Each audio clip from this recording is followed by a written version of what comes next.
আজ তোমাদের জামাই ষষ্ঠী নিয়ে অনেক কথা বলবো, তাই ভিডিওটা শেষ অবধি দেখার অনুরোধ রইল। সবজি বাজার ও মাছের বাজার আমাদের কিন্তু আগের দিনই সেরে ফেলতে হয়েছিল, কারণ এত রকমের মেনু রান্না বান্না করে আমরা দুপুরের মধ্যে খাবার ডেলিভারি দেওয়ার একটা চ্যালেঞ্জ নিয়েছিলাম বলতে পারো। ভোর 4টের সময় রান্নার ঠাকুর চলে এসেছিলেন আমাদের বাড়ি, আর তখন থেকেই চলছিল মশলা বাটাবাটি, সবজি কাটাকাটি আর মাছ মাংস ধোয়াধুয়ি। সকাল 6টাতেই ধরিয়ে দেওয়া হলো গ্যাস ওভেন, আর ভোর 5:30টাতেই খাসির মাংসের দোকানে চলে গেছিল আমার বর, কারণ আমরা আগে ওই সময়েই যাব বলে দিয়েছিলাম। মোট 150 পিস ভেটকি পাতুরি, 110 পিস ভেটকি ফিশ ফ্রাই, আর 75 পিস গলদা চিংড়ি, 70 পিস রুই কালিয়া আর 115 পিস পটলের দোলমা বানিয়েছিলাম আমরা। আমাদের মেনু লিস্ট যারা দেখেছো তারা বুঝতেই পারছো, এক একটা রান্না কিন্তু এক এক রকম কোয়ান্টিটিরই আমরা রান্না করেছি, যেগুলো রান্না করতে প্রচুর সময় আর ধৈর্যের প্রয়োজন। সকাল সকাল আমি একটু চা বানিয়ে নিলাম সবার জন্য, সবাইকে চা বিস্কুট দিয়ে নিয়ে ব্লিঙ্কিট থেকে অর্ডার করে দিলাম পাউরুটি, কলা আর ডিম, কারণ আজ ব্রেকফাস্ট কিনতে যাওয়ারও বাইরে সময়টুকু পর্যন্ত ছিল না। না খেয়ে তারাই বা কতক্ষণ রান্না বান্না করবে। মোট 7 জন মিলে চললো রান্না বান্নার কাজ, আর ওরা কিন্তু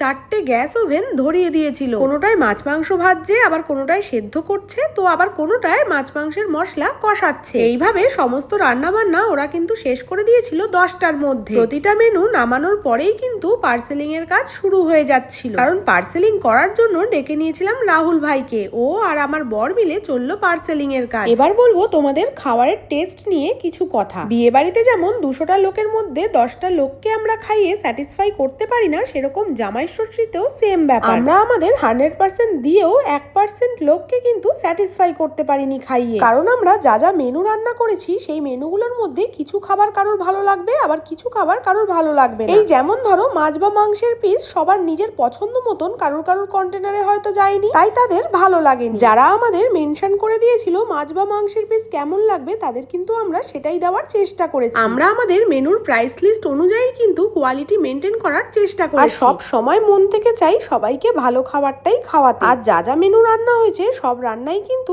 আমরা সবাইকে সমান ভাগে ভাগ করে দিয়েছি। আমাদের রান্না করা খাবার খেয়ে সবাই যে মন খুলে ফিডব্যাক আমাদের কাছে জানিয়েছে, তাতেই আমরা ভীষণভাবে খুশি হয়েছি। তবে এটুকু বলতে পারি, জামাই ষষ্ঠীর অর্ডার ডেলিভারি দেওয়ার পর আমরা কিন্তু অনেক শিক্ষাও পেয়েছি এবং অনেক অভিজ্ঞতাও হয়েছে, যেগুলো থেকে আমরা ভবিষ্যতে আরো বেটার করার চেষ্টা করব। যাদেরকে অন টাইম ডেলিভারি দিতে পারিনি বা তাদের মনের মতন করে খাবার পাঠাতে পারিনি, তাদের কাছে আমি সরি চাই, কারণ আজ তোমাদের ভালোবাসা আর সাপোর্টের জন্যই কিন্তু এত বাড়ি বাড়ি আমরা পৌঁছতে পেরেছি। তোমরা না থাকলে আমরা সত্যি কিচ্ছু না। আমাদের সার্ভিসের ভাইরা কিন্তু আজ ডেলিভারি দেওয়ার কাজ করেছে। 8 জন মিলে কেউ স্কুটিতে বা সাইকেলে করে ডেলিভারি দিয়েছে। তাদের থেকে কোনো ভুল হলেও ছোট ভাই ভেবে ক্ষমা করে দিও।